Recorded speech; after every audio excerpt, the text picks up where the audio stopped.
नमस्कार, मी किरण साबळे. आज आपल्या पॉडकास्टमध्ये सुरू करत आहे कॉफी विथ किरणमध्ये.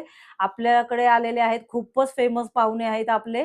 धाराशिवकर मॅडम म्हणलं तरी तुम्ही ओळखताल आणि ड्रायव्हरची राणी म्हणलं तरी तुम्ही ओळखताल आणि ड्रायव्हर लवर म्हणलं तर तुम्ही नक्कीच ओळखताल. आपण त्यांचं स्वागत करूया. स्वागत आहे मॅडम तुमचं आमच्या कॉफी विथ किरणवर.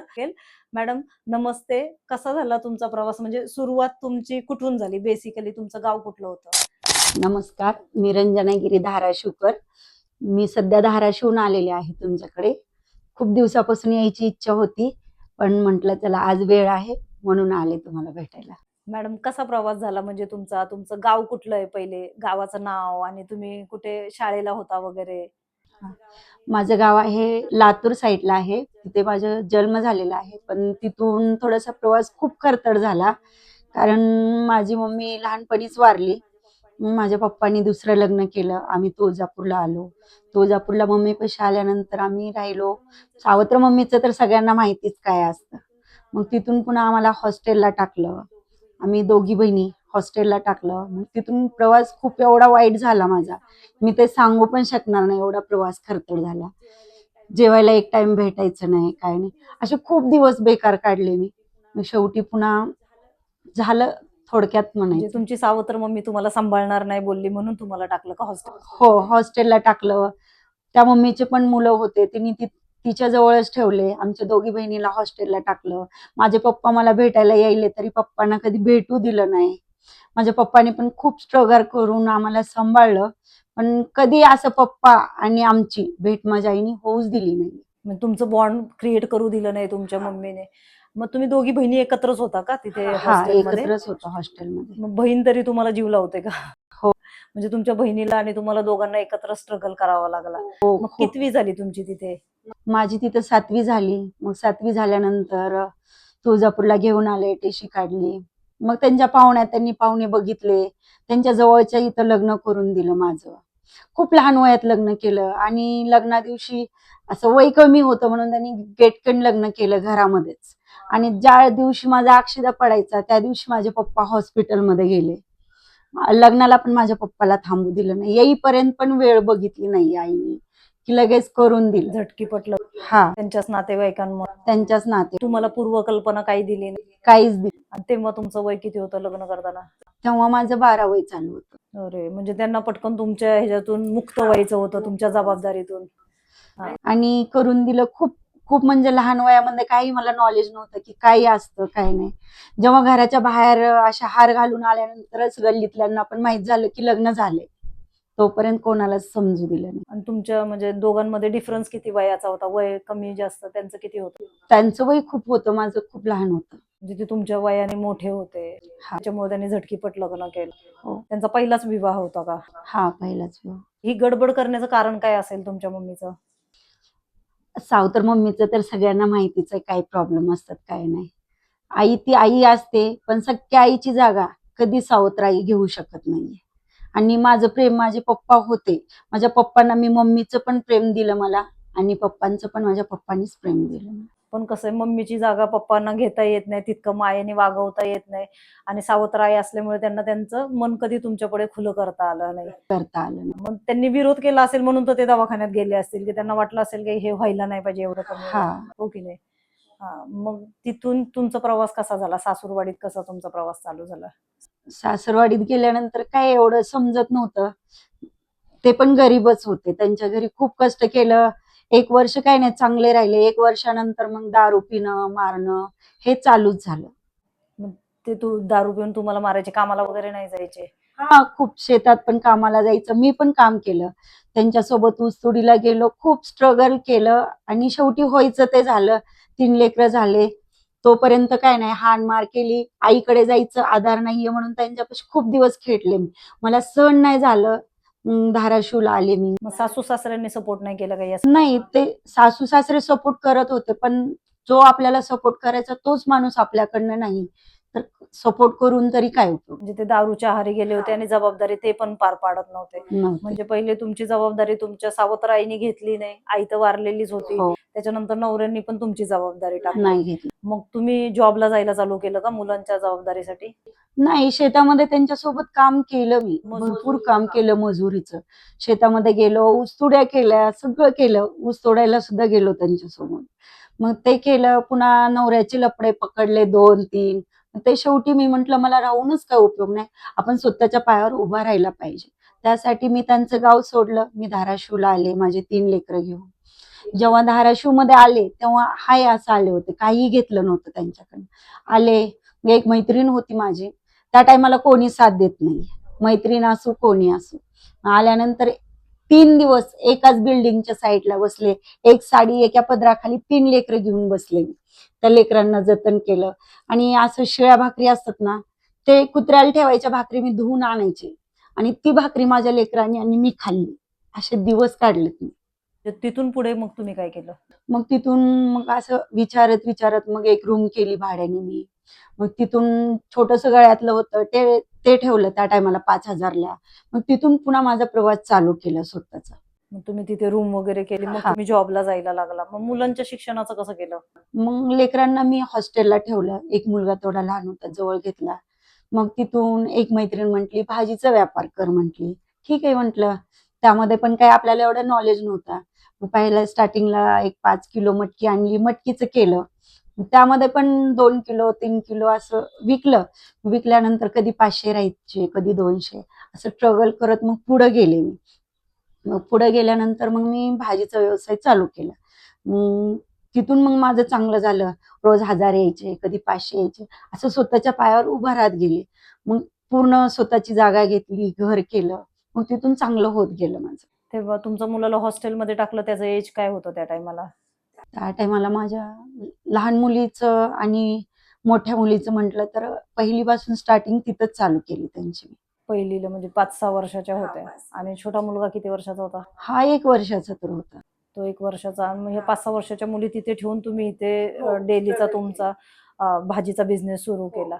मग भाजीचा बिझनेस चालायला लागल्यानंतर तुम्ही तुमचं घर वगैरे घेतलं आणि मग मुलांना घेऊन तुमच्या जवळच ठेवलं. मग तुम्हाला असा बिझनेस पाहिजे होता की मुलांना पण सांभाळता आलं पाहिजे आणि पैसा पण थोडाफार आला पाहिजे घरचा, 3 मुलांचा खर्च करण्यासाठी. मग आता तुमच्या मुली किती वर्षाच्या झालेल्या आहेत? आता माझ्या मुली मोठ्या झाल्यात. एक झाली 20ची, एक झाली 18ची. असं हो, लग्न करून दिलं मी. मुलींचं पण लहान वयातच करून दिलं. पण जोडा बघून जिथल्या तिथं व्यवस्थित आहे. मग आता तुम्ही आजी झालायत का नाही अजून? हो, आजी झाले. हे आपण संतूर आजी आहे बरं का, मी एकटीच संतूर आजी नाहीये. आणि मॅडम तुम्हाला म्हणजे हे सजेस्ट कुणी केलं की तुम्ही रील्स काढल्या पाहिजे किंवा म्हणजे टिकटॉक मध्ये होता का तुम्ही अगोदर? नाही, टिकटॉक मध्ये नव्हते. असंच डिप्रेशन मध्ये घरच्या प्रॉब्लेमसाठी माणूस रात्रीचं बसलं ते डोक्यामध्ये येणार, काही विचार चालूच असतात. त्यानंतर बसल्यानंतर माझ्या मुलांनी म्हटला, मी तू बसण्यापेक्षा इंस्टाग्राम बघत जा म्हटलं. मग त्यावरती रील यायच्या. मी बघितलं. मग मी म्हटलं मी पण असं बनवलं तर काय होईल. मग त्यासाठी मग मी पण सुरू केलं. मग मी सुरू केल्यानंतर स्टार्टिंगचा माझा व्हिडिओ केला. सहज असं मित्र आले होते ह्यांचे. मग ते गेलो आम्ही बस स्टँड वरती. तिथे गेल्यानंतर सहज एक गाणं मुलांनी काढलं आणि त्यावरती थोडासा डान्स केला आणि तो व्हिडिओ सोडला. तो गेला 7 लाखाला. मग तिथून व्हायरल झालं. मग तिथून बनवायला चालू केलं.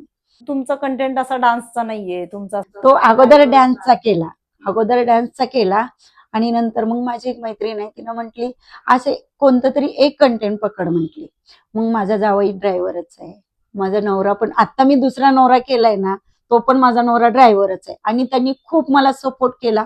म्हणून मी आज ह्या ठिकाणाला आली. तुमच्या दुसऱ्या लग्नाबद्दल तुम्ही जर आम्हाला काहीतरी सांगू शकताल तर सांगा. असं काही नाही. कसं असतं, मी केलं पण मी माझ्या पप्पांना सांगून केलं. माझ्या पप्पांना सांगितलं की माझ्या लाईफमध्ये असं झालेलं आहे की मला साथीदार पाहिजे. म्हणून मी माझ्या मनाने लव्ह मॅरेज केलं आणि त्यांच्या घरच्यांचा पण सपोर्ट आहे आणि माझ्या घरच्यांचा पण सपोर्ट आहे. दोघांच्या हो. सपोर्टने लग्न केलं. म्हणजे सेकंड हो. मॅरेज करून लग्न करतात ते. म्हणजे त्यांनी निवड केली की आपल्याला एखादा साथीदार पाहिजे, आपण एकटं आयुष्य कसं काढणार. बरोबर आहे. मग हे कसे भेटले तुम्हाला? रील्स वर भेटले का असे? नाही, असं धाराशिव मध्येच भेटले. त्यांचं पण असं म्हणजे जवळूनच हे झालं. गेल्यानंतर सहज भेटलो आम्ही, पण ते असं वाटलं नव्हतं की हा शेवट माझा यांच्यापर्यंत होणार आहे. ज्या टाइमाला मी त्यांच्या जिंदगीत गेले आणि त्यांनी माझ्या जिंदगीत आले ना, तेव्हा माझा स्वर्गच झाला. पण त्यांनी तुम्हाला रील्स काढायला परमिशन कशी दिली मग? हो, काढू शकते मी. माझ्या कोणत्या पण ह्याच्यामध्ये मला ह्यांची कधीच अडवून नाहीये. तू काय करशील तुझ्या पाठीमागे मी आहे. हा, मला खूप सपोर्ट आहे. मग ते जेव्हा तुम्हाला घाणेरडे कमेंट येतात तेव्हा हे सर काय बोलतात तुम्हाला? डायरेक्ट त्यांनी उत्तर देतात समोरच्याला. तरी पण असं होतं ना, त्यांचे फ्रेंड म्हणत असतील अरे तुझी बायको अशी व्हिडिओ काढते तसे व्हिडिओ, ते मग तुम्ही ते कसं नाही, त्यांनी म्हणतात हा 4 लोक बाहेरचे करतात ना, करू दे, लक्ष नाही द्यायचं. आपण पुढे चाललो ना, मागे जळणार असतात. तुम्ही जे हे रील्स काढता याला तुम्ही ऍज अ करिअर बघता का?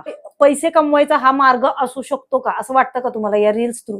हो, कमवू शकतो आपण. त्यामध्ये आपण एक कंटेंट धरला, तो कंटेंट व्हायरल झाला, त्यामध्ये आपल्याला फेसबुकला पण पैसे भेटतात. मग तुम्ही पहिल्यांदा व्हिडिओ फेसबुकवर टाकला का इंस्टाग्रामला टाकला?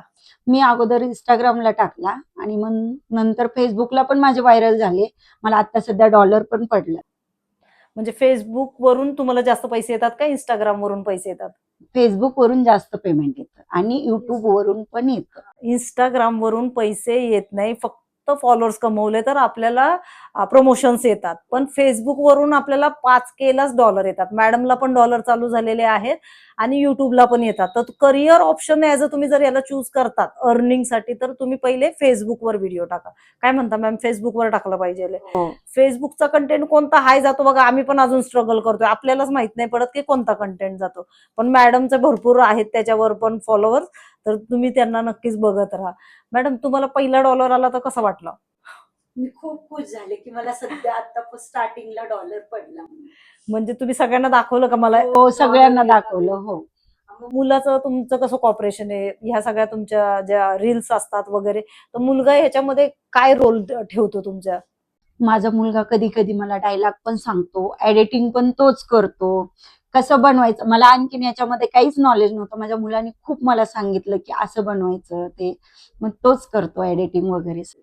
बघा मॅडम कॅमेराच्या समोर असतात, पण कॅमेऱ्याच्या मागे जे असतात त्यांचा मोठा हात असतो ऍक्च्युअली. त्यांचे मुलगा म्हणा, मिस्टर म्हणा, त्यांचे व्हिडिओ काढतात, एडिट करतात आणि त्यांना अजून कसे बनवायचे, काय बनवायचे सजेस्ट करतात. तर जे लोक बायकांना सांगतात की रील्स बनवू नको, घाणेरड्या कमेंट येतात, त्यांच्यासाठी हा चांगला करिअर ऑप्शन असू शकतो. फक्त तुम्हाला इग्नोर करायचे घाणेरडे कमेंट्स, हो की नाही मॅडम? हो. आणि पहिल्यांदा तुम्हाला आता 1K झाले, तर तेव्हा कसं वाटलं होतं रील्सवर? तेव्हा मी खूप आनंदी झाले. लगेच माझ्या मुलाला म्हटलं माझे 1K झाले. लगेच त्यांनी माझा बॅनर बनवला, स्टोरी टाकली. एवढी खुश होते मी, खूप म्हणजे खूप.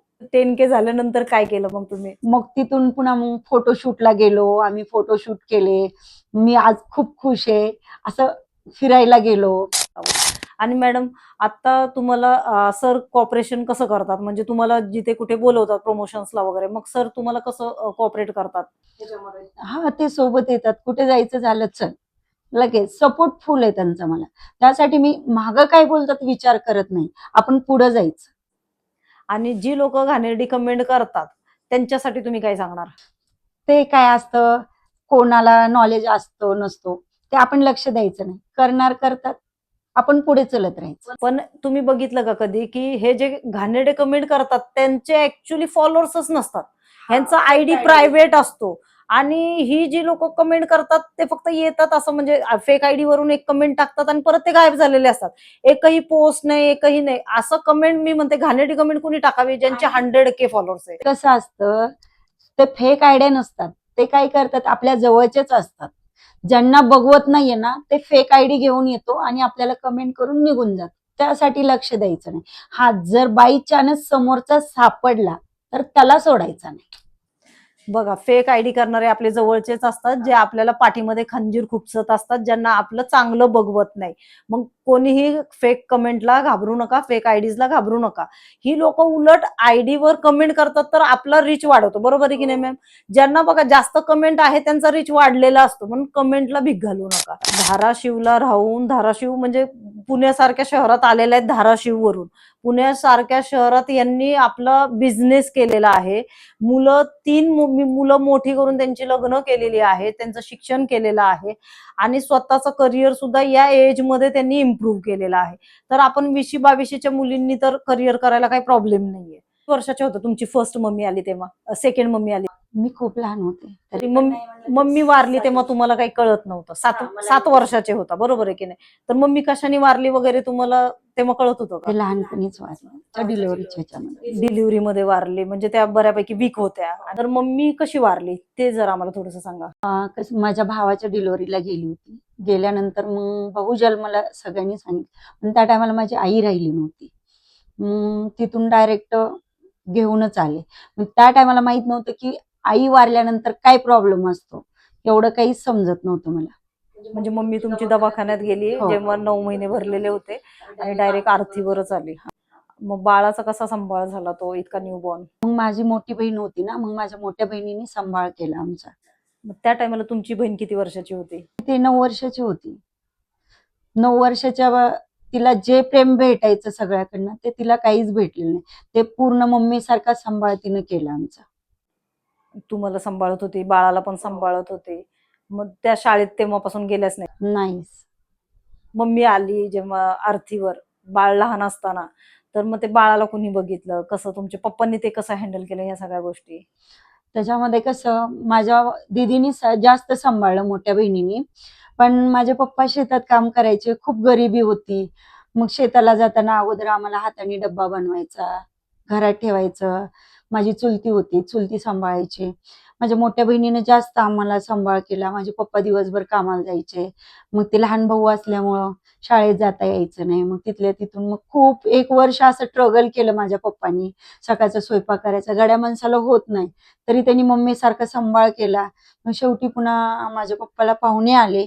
पाहुणे आल्यानंतर मग त्यांनी घरच्या घरी केलं दोघांचं असं आणि डायरेक्ट तुळजापूरलाच घेऊन आले आम्हाला. तिथं आणले, तिथून मग ते चालू झालं. तिथून पप्पा जायचे कामाला. मग हे घरी आम्ही बसले की आम्हाला मारहाण चालू. खाण्यापिण्याहून ते त्रास खूप द्यायचे. शेवटी पुन्हा हॉस्टेलला टाकलं आम्हाला. मग हॉस्टेलमधून 5-6 वर्ष तिथंच राहिलो. आम्हाला कधी तेल भेटायचं नाही. असं बिस्किट कोणी खायलं तर आम्ही ते मागून घ्यायचं. आम्हाला एवढी परेशानी होती आमची की खायला पण भेटत नव्हतं आम्हाला. मम्मी तुमची तुम्हाला तिथे जेवण म्हणजे पप्पा पैसे आणून द्यायचे मम्मीला? हा, सगळं मम्मीच्याच हातात असायचं पप्पाचं. पण कधी असं जा की तुझ्या मुलीला बघून ये असं कधीच नाहीये. मग त्या टायमाला आमचे जे हाल बघून तिथे एक सर आहेत जाधव सर म्हणून, त्यांनी मला खूप सांभाळलं एकदम जीवापलीकड. बिस्किट आणून द्यायचे, डोक्याला तेल आणून द्यायचे, डोक्यात वाळ झाल्या. खूप खूप स्ट्रगल केलं आम्ही तिथे पण. हॉस्टेल लाईफ हो. तिथे जेवण पण चांगल्या क्वालिटीचं नसतं.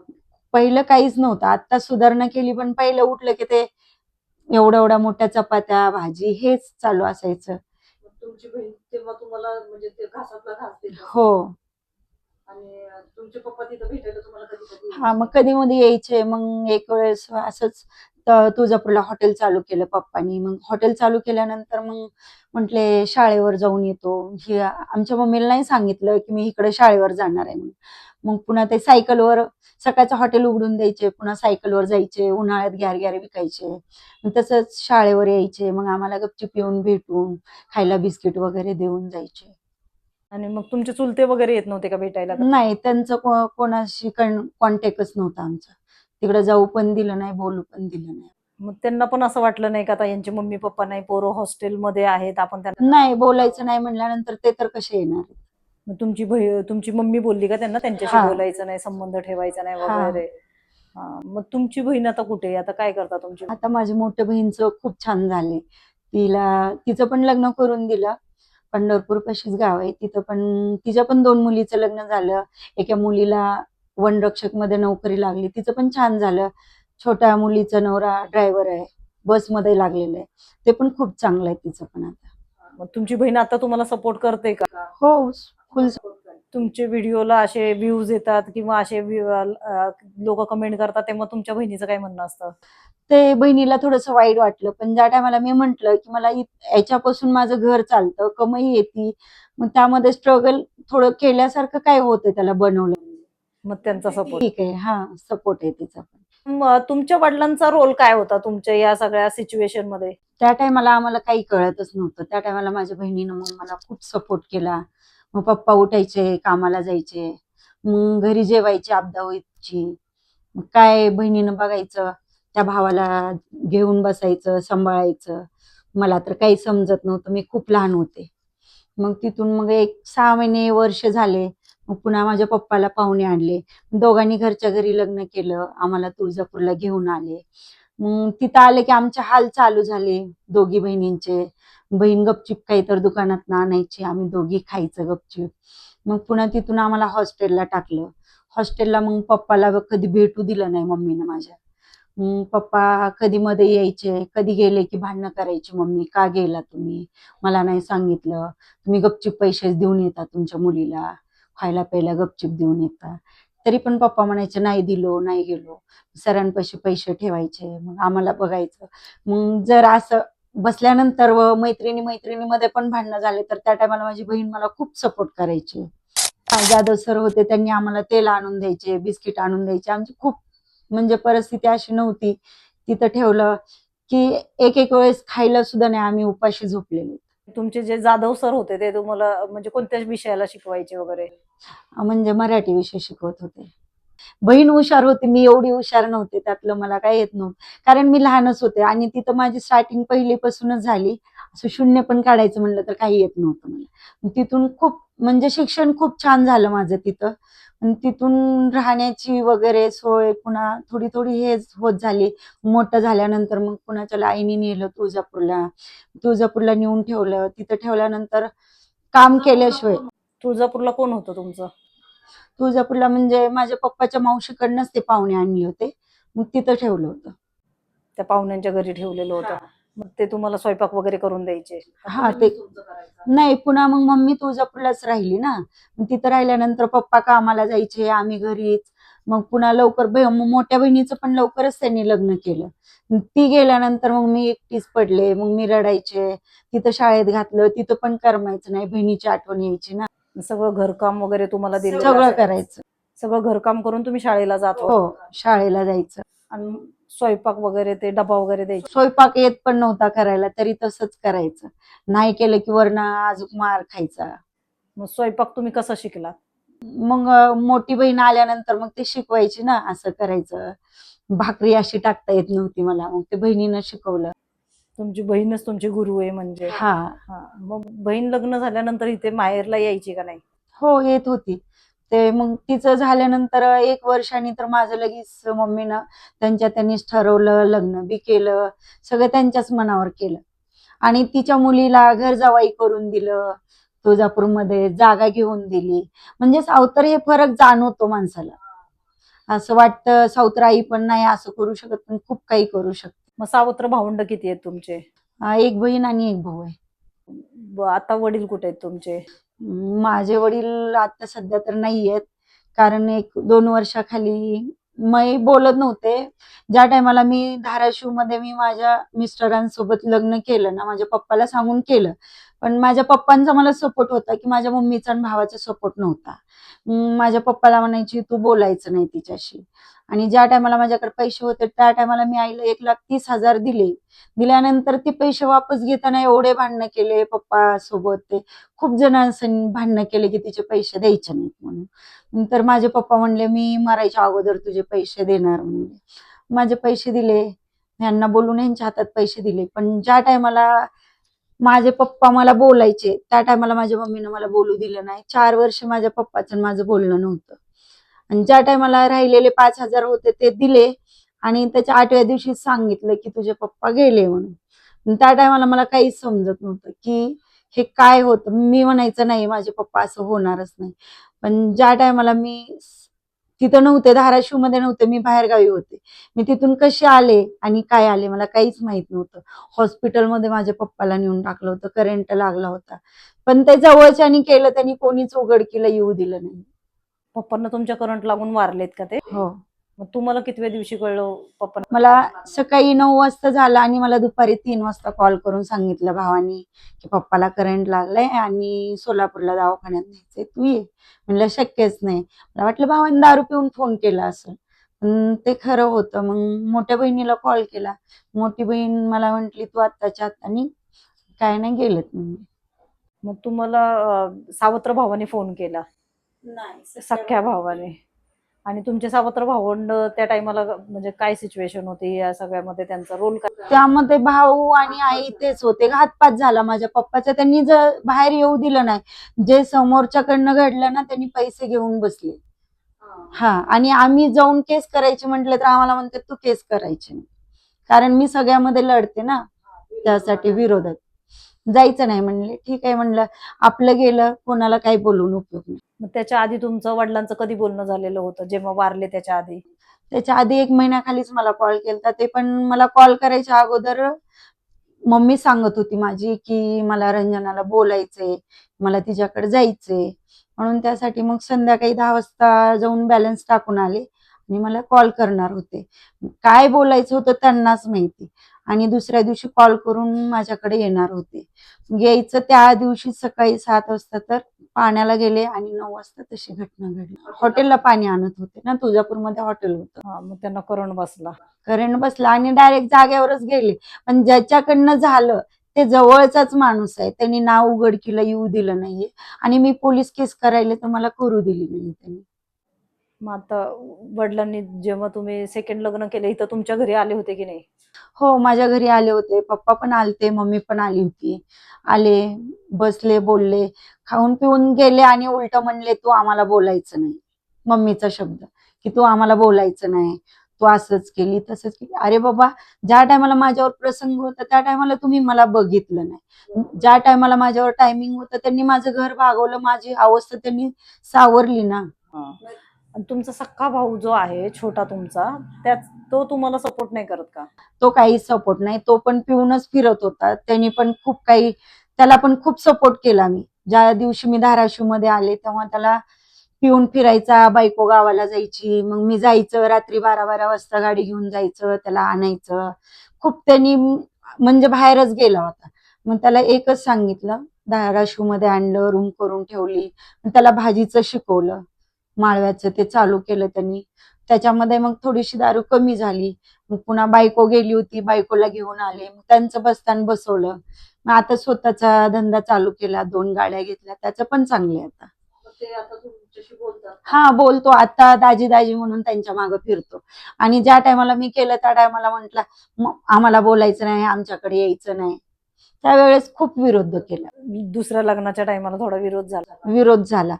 पण त्या टायमाला कोणी, ह्यांनी सगळ्यांनी मला सपोर्ट केला असता तर मी पुढचं पाऊलच उचलला नसता. हा, मला भावाचा सपोर्ट आहे बाबा, आता मला गड्याची गरज नाहीये, माझ्या लेकराला आधार आहे. तसा त्यांनी मला आधार दिला नाही. ज्या टायमाला मला यांच्याकडनं आधार भेटला त्या टायमाला मी सुखात राहिले ना. बघा, एकटी लेडीज इतकं धाराशिववरून यायचं, पुण्यात राहायचं, सेकंड लग्न करायचं आणि 2-3 मुलांना सांभाळायचं, त्यांची लग्न करायची, अवघड काम आहे. तुमची हिरोईन तुम्हाला समोर दिसते असं असं करून बोलणारी, पण तिच्या मागे इतकी करुण कहाणी आहे. तुम्ही आमचा पॉडकास्ट बघताना बघतालच मॅडमचे अश्रू किती आलेले होते आणि मॅडमची सिच्युएशन अशी झालेली होती की त्यांना म्हणजे थरथर कापत होत्या, बोलू शकत नव्हत्या. आमचा पॉडकास्ट बघा आणि मॅडमच्या व्हिडिओला पण लाईक करा, माझ्या व्हिडिओला लाईक करा आणि असंच प्रेम देत राहा कॉफी विथ किरणला सुद्धा आणि रंजना मॅमला सुद्धा. तुम्ही आल्याबद्दल तुमचा धन्यवाद मॅडम. धन्यवाद.